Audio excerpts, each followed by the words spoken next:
ये कहानी है 1938 कैरली नाम के एक आदमी की, हंगेरियन आर्मी, और वो उस कंट्री का बेस्ट पिस्टल शूटर था।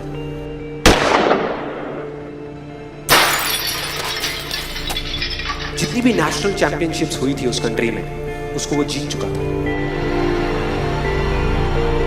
और सबको ऑलमोस्ट कंफर्म था कि 1940s में जो ओलंपिक्स होने वाले हैं उसमें गोल्ड मेडल कैरली को ही मिलेगा।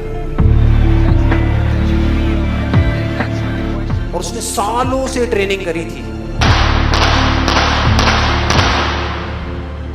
उसका एक ही सपना था, एक ही फोकस था कि मुझे अपने इस हाथ को दुनिया का बेस्ट शूटिंग हैंड बनाना है, बेस्ट बनाना है, बेस्ट बनाना है। और वो कामयाब हो गया, उसने बना लिया बेस्ट शूटिंग हैंड।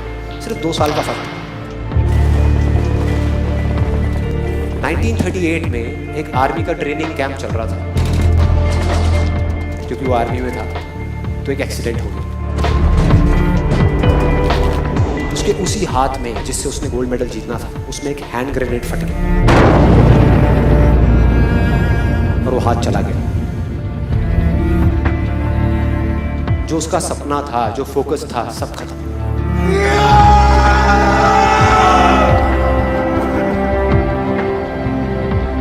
उसके पास 2 रास्ते थे। एक तो ये कि वो बाकी की पूरी जिंदगी रोता रहे और कहीं जा करके छुप जाए, या अपना जो गोल था जिस पे उसने फोकस किया हुआ था उसको पकड़ करके रखे। तो उसने फोकस किया उस पे नहीं जो चला गया था, जो उसके पास नहीं था। उसने फोकस किया उस पे जो उसके पास था।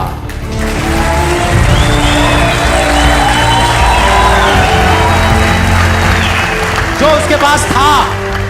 और क्या था उसके पास में? एक लेफ्ट हैंड, एक ऐसा हाथ जिससे वो लिख तक नहीं सकता था। 1 महीने तक उसका हॉस्पिटल में इलाज चला इस हाथ के लिए, और सही 1 महीने बाद अपनी ट्रेनिंग शुरू कर दी इस हाथ की।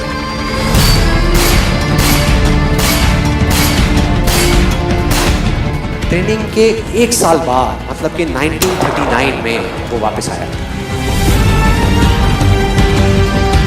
नेशनल चैंपियनशिप्स हो रही थी वहीं पे हंगरी में, और बाकी भी बहुत सारे पिस्टल शूटर्स थे वहां पे। उन्होंने जा करके उसको कांग्रेचुलेट किया। कहा कि यार देखो, ये होता है जज्बा, ये होती है स्पोर्ट्समैन स्पिरिट, कि इतना सब कुछ होने के बाद भी तुम यहां पर आए हो हमको देखने के लिए और हमारा हौसला बढ़ाने के लिए। किसी को नहीं पता था कि वो 1 साल से अपनी ट्रेनिंग कर रहा था लेफ्ट हैंड की। और उसने जवाब दिया, मैं यहां पर तुम्हारा हौसला बढ़ाने नहीं आया, तुम्हारे साथ कॉम्पीट करने आया हूं, तुमसे लड़ने आया हूं, तैयार हो जाओ। और कंपटीशन हुआ।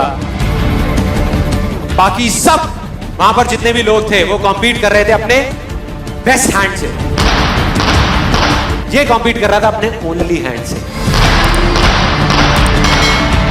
ओनली हैंड से। कौन जीता? The man with the only hand, Kairali, जीत गया।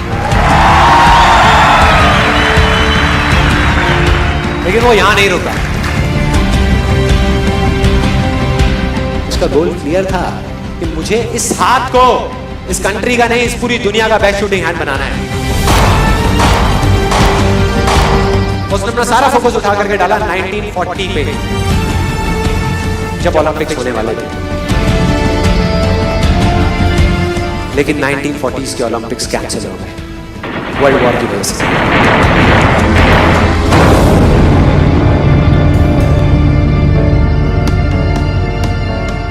उसने अपना सारा फोकस उठा करके कहां डाल दिया?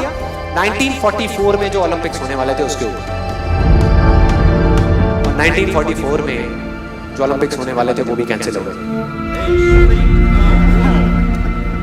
वर्ल्ड वॉर की वजह से। फिर से कैंसिल।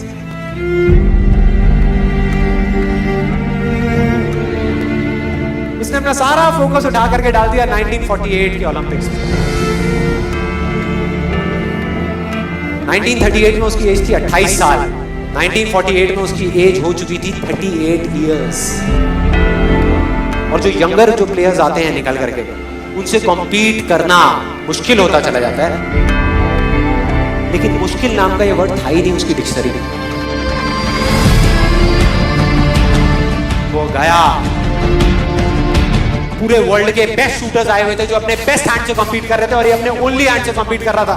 और कौन जीता? The man with the only hand.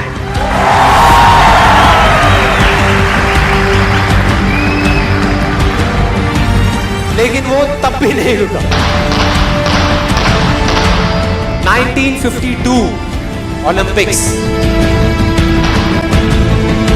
दोबारा कॉम्पीट किया उसने, और इस बार गोल्ड मेडल कौन जीता? गैरल ली। 4 साल बाद दोबारा से, और पूरी की पूरी हिस्ट्री को बदल करके रख दिया ओलंपिक्स। इस पर्टिकुलर कंपटीशन में उससे पहले किसी भी एथलीट ने लगातार 2 गोल्ड मेडल्स नहीं जीते।